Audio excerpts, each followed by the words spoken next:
जय श्री कृष्ण। नंद के आंगन में जो मुस्काया वो है हमारा कान्हा। पग से रच गया वृंदावन, वही तो है हमारा कान्हा। और हमारे इस कान्हा को प्रिय है एक विशेष मास जिसका नाम है कार्तिक मास। और इसी कार्तिक मास में आप सबका स्वागत करते हैं। दिव्य ऊर्जा, सनातन भक्ति और आध्यात्मिक रंगों से भरे हुए इस उषा काल में आज की कार्तिक मास कथा का श्रवण करते हैं। हम आशा करते हैं कि आप सबने नियम और श्रद्धा पूर्वक कार्तिक मास व्रत का पालन आरंभ कर दिया होगा और इस समय हम कार्तिक मास विशेष कथा श्रृंखला का श्रवण कर रहे हैं। इस मास में वेदों और पुराणों से ली गई कथाओं का श्रवण मात्र से ही संपूर्ण पुण्य फल की प्राप्ति होती है। इसलिए कहा गया है, जब भी आप इन कथाओं का श्रवण करें तो अंत तक पूरा श्रवण करें। अगर आपके पास अभी समय नहीं है तो कथा का बाद में श्रवण करें, लेकिन कथा को मध्य में ना छोड़ें। कार्तिक महात्म्य का 5वां अध्याय। प्रभु मुझे तेरा सहारा है, जग के पालनहार। कार्तिक मास महात्म्य की कथा करूं विस्तार। राजा पृथु बोले, हे नारद जी, आपने कार्तिक मास में स्नान का फल कहा, अब अन्य मासों में विधि पूर्वक स्नान करने की विधि, नियम और उद्यापन की विधि भी बताइए। देवर्षि नारद ने कहा, हे राजन, आप भगवान विष्णु के अंश से उत्पन्न हुए हैं, अतः यह बात आपको ज्ञात ही है। फिर भी आपको यथाचित विधान बतलाता हूँ। अश्विन माह में शुक्ल पक्ष की एकादशी से कार्तिक के व्रत करने चाहिए। ब्रह्म मुहूर्त में उठकर जल का पात्र लेकर गांव से बाहर पूर्व अथवा उत्तर दिशा में जाना चाहिए।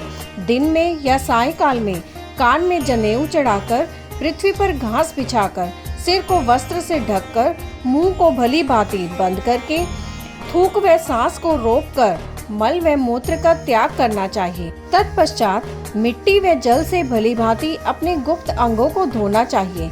उसके बाद जो मनुष्य मुख शुद्धि नहीं करता उसे किसी भी मंत्र का फल प्राप्त नहीं होता है। अतः दांत और जीभ को पूर्ण रूप से शुद्ध करना चाहिए और निम्नलिखित मंत्र का उच्चारण करते हुए दातुन तोड़नी चाहिए।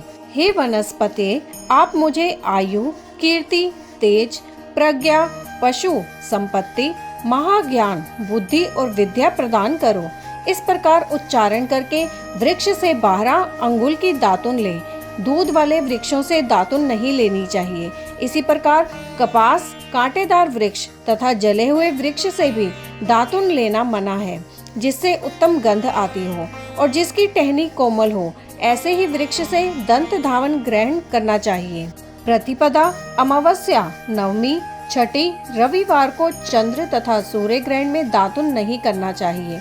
तत्पश्चात भली भांति स्नान करके फूल माला, चंदन और पान आदि पूजा की सामग्री लेकर प्रसन्न चित्त व भक्ति पूर्वक शिवालय में जाकर सभी देवी देवताओं की अर्घ्य आदि वस्तुओं से पृथक पृथक पूजा करके प्रार्थना एवं प्रणाम करना चाहिए।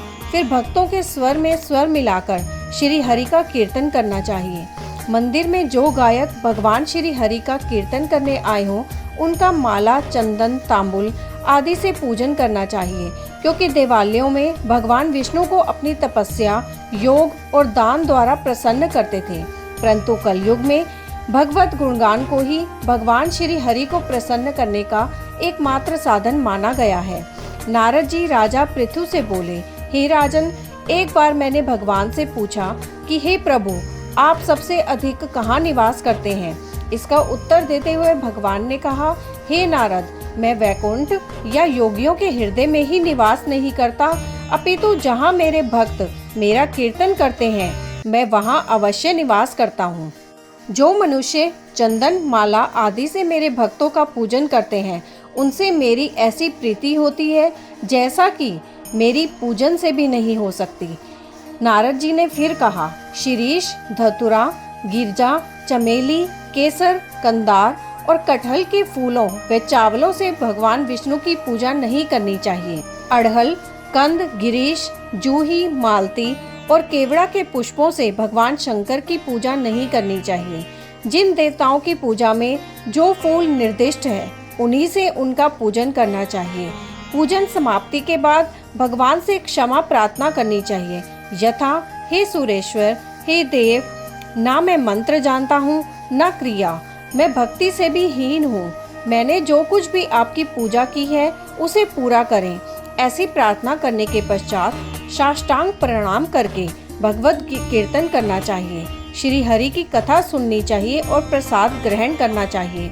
जो मनुष्य उपरोक्त विधि के अनुसार कार्तिक व्रत का अनुष्ठान करते हैं वह जगत के सभी सुखों को भोगते हुए अंत में मुक्ति को प्राप्त करते हैं। यही ये कथा समाप्त होती है। ऐसी ही सुंदर मनमोहक कथाओं का श्रवण करने के लिए आपके अपने चैनल एस्ट्रो नॉलेज को सब्सक्राइब कर लीजिए ताकि आने वाले वीडियोस के नोटिफिकेशन आपको मिल सकें। जय श्री कृष्णा।